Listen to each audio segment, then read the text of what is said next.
Leadership and Self-Deception by the Arbinger Institute.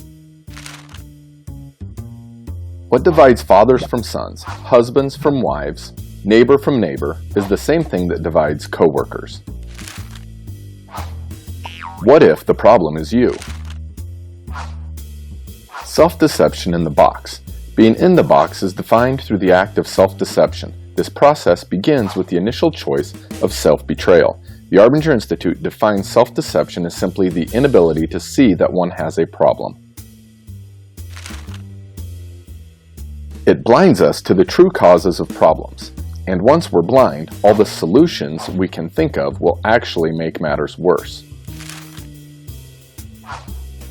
In-the-box behavior begins when we start to see others as objects rather than people, and when we are focused on ourselves, not the results or the person in general.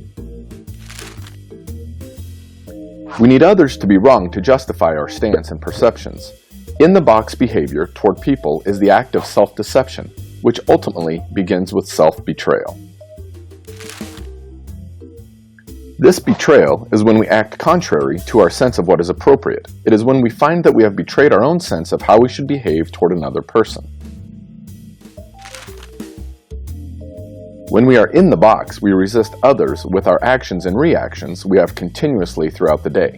This inability to see that the problem lies within us carries its weight on the relationship we have with our peers and ultimately translates itself on the performance of the person, group, or organization.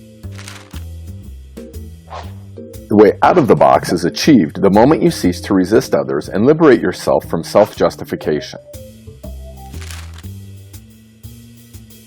The moment you start to feel that you want out of the box for someone, you are already out of the box because you see this someone as a person and not an object. To review, self-betrayal leads to self-deception and the box. When you are in the box, you can't focus on results. Your influence and success will depend on being out of the box, and you get out of the box as you cease resisting the needs of other people.